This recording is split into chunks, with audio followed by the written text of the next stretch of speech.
I'm sitting down with Jonathan Garner, who is the Chief Asia and Emerging Markets Equity Strategist, one of the top equity strategists, really, one of the top minds globally. Jonathan, it's a pleasure to have you with us here. Thank you very much. Yeah, thank you. Thank you for doing this, and I think it's an annual ritual, and we're very glad to have you. So, Jonathan, what's top of mind? What is going to be top of mind? Let me sort of preempt that a little bit as you start and kick off this conference over the next couple of days. What is the one question you expect to hear the most from investors?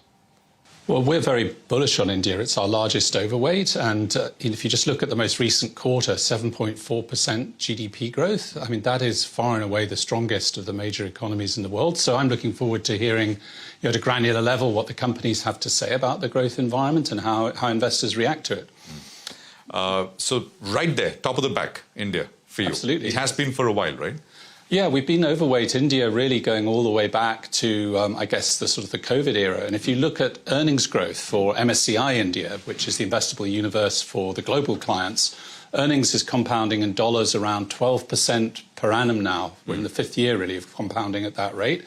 And though there have been some cyclical bumps along the way, there was in the second half of last year, again, that's the strongest dollar earnings per share growth, really, of any major market. You know, Jonathan, it straight away comes to valuations, and I think you get a lot of questions around that as well. So there are about 550 companies in India with a market value of greater than $1 billion. 300 of those now trade at over 40 times trailing earnings.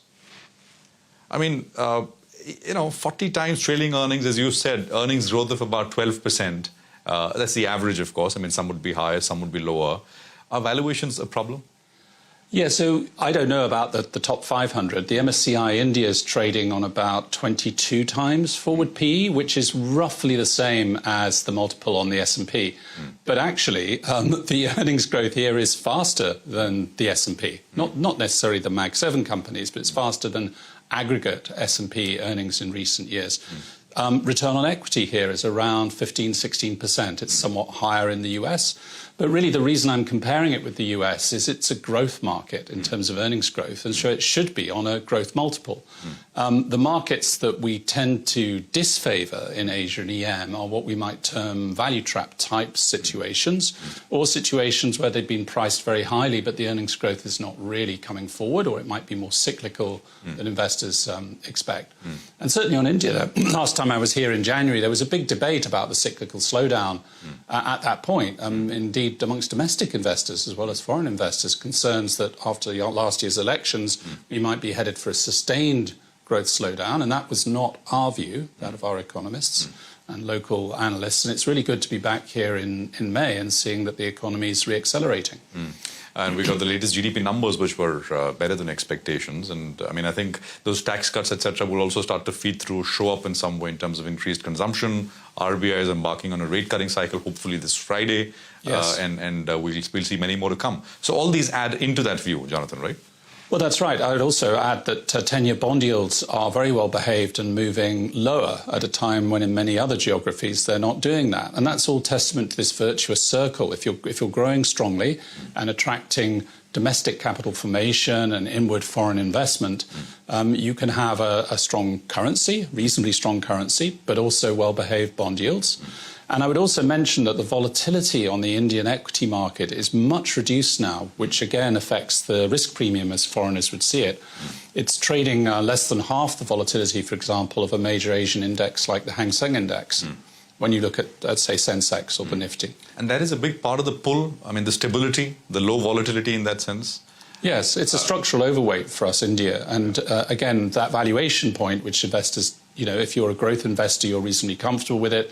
If you're a value investor, you tend to be frustrated because you want exposure to India, but you're not going to get to buy it cheaply in this environment. Jonathan, you advise institutional investors and you say, well, you're overweight India. Well, I guess local investors have been overweight, double overweight, triple overweight India for the last many years. And they are such a big factor for the resilience, the outperformance, the stability, etc., that you've spoken about. Those systematic investment plans, right? Every month pulling in record amounts, higher and higher amounts. Yes. And that's been a big part of all of it.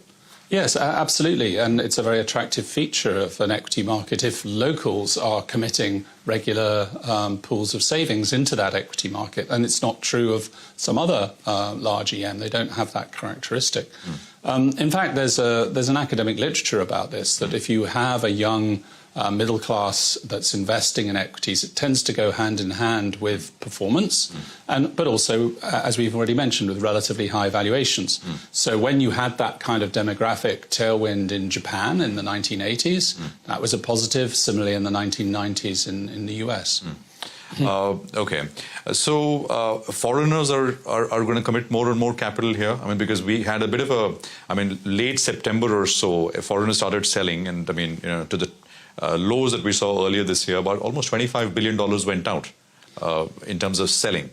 Many point out it is because of global emerging markets seeing redemptions, etc. It's not so much about India.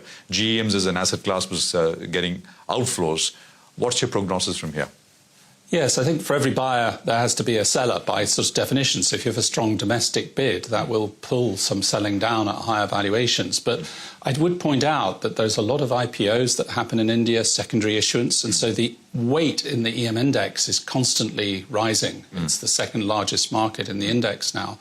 And so what we're seeing is like passive allocations are building towards India, but also for the first time, non-EM dedicated investors who tend to maybe have more of a growth style bias are starting to get involved in India, because it's no longer within the tracking error for a truly global equity manager. It's around about 2.5% of the all country world index, which means that those truly global investors have to buy their first or second India stock. And that's starting to happen, because I've heard it for the last many years that global funds have very little exposure in India. The big global funds have little to no exposure, and you're saying that's starting to change. I think the last sort of 18 to 24 months, it's starting to change, absolutely. And that passive point as well, it is a recent phenomenon. I've heard that elsewhere as well, that a lot of passive money is starting to come in. Well, you're right that there were passive outflows last year from emerging markets generally, but now that the cycle in the US dollar has turned and the US dollar itself is starting to be structurally weak, we're seeing this kind of interest in investing internationally, in Europe in particular, where there have been very large inflows, but to some extent in Asia as a whole, Asia Pacific, and India's getting some share of that. Let's just look at the other stuff, the big calls. I think your call is dollar will fall. The broader dollar will fall substantially. Is that the view? Yes, we think on the DXY index, the broad trade weighted dollar index, it will get down to around 90 over the forecast horizon. So that is a good sort of 9–10% decline from current levels. And what's going to be the dominant driver for the fall there for the dollar? I think it's a couple of things. The most important is narrowing of growth differentials in our forecasts versus the rest of the world. As I mentioned, we have India growing easily 6.5% or so. US growth is going to fall, we think, next year to around about 0.5. And at some point next year, not this year, next year, the Federal Reserve will cut interest rates. So we have a sort of a decline in growth differentials. We don't, for example, have European growth changing very much over the forecast horizon. But then also I think there is this issue that's appearing where for 15 years we've had very large foreign investor portfolio flows into the United States. And it's driven some of the outperformance that we've seen in US markets. And I think investors are now looking at the world. They're looking at their kind of political risk exposure more generally. They're looking at many different factors that affect portfolio decisions. And they're choosing to reduce somewhat their structural overweight on the US. Now, again, we have somewhat of a nuanced view here, because for the US equity market itself, we do think that weakening dollar can actually help the earnings profile of US multinationals. Some of the mega cap tech names have very strong revenues internationally, so they can actually benefit there. So there's a kind of an interesting interplay there. We actually think that the S&P 500, for example, can get to 6,500, and that's a decent return in dollars. But for a global investor, you have to factor in the likelihood that the US dollar itself weakens. So if you're based in the Eurozone or you're based in Japan or Australia, you have to factor in that dollar weakening. But growth in the US will not slow down substantially so as to hurt growth elsewhere as well. And then, some of the other assumptions don't come into a question. It depends who you are. Obviously, there's the tariff and non-tariff issues that are going on at the moment. But if you... Sorry, please go on. It's not my phone. But actually, if you look at the situation in Asia, we've got GDP growth in our forecasts slowing in the more trade-dependent economies of Asia, for example, Taiwan or Korea. But for India, it's not that dependent on manufactured trade relations with the United States. It has a big services trade relationship with the United States, but that's not necessarily in scope for what's going on here. But it has very strong domestic demand drivers in terms of the urbanizing population, the formation of the middle class. And so actually, of all the geographies in Asia, it's the one that should most decouple from this decelerating growth path we have for the United States. Got that. Let us talk a little bit about sectors here in India. Financials, I think, has been a big overweight for you for a while. Yes, we like financials really across Asia, but particularly in India, because they're a sector that actually generates revenue growth directly from underlying domestic economic growth. And that's what we're seeing. And they can probably grow earnings somewhat faster than overall nominal GDP growth. So maybe trending faster than that overall 12% EPS growth that I mentioned earlier. But we also like in India industrials and consumer discretionary. So we've got a full sort of set there of domestic exposure. Where we're more cautious is on some of the, let's say, defensive sectors like staples, or some of the sectors that actually trade in goods and services that cross borders, where the actual revenue streams that they get in US dollars, when you translate them back into Indian rupee, are maybe going to be less attractive because of the dollar weakening trend.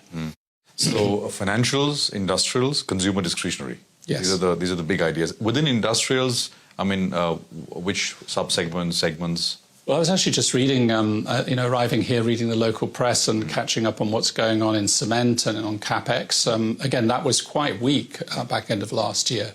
But those areas where our analysts have been upgrading some of the names, they look inherently interesting to us. So, both a government and private CapEx cycle and all that feeds into that. And consumer discretionary? I mean, any particular areas, really?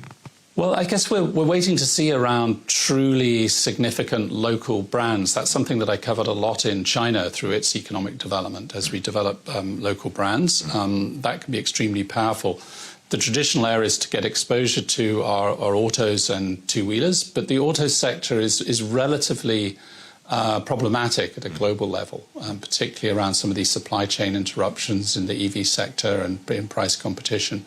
So one needs to be a little selective,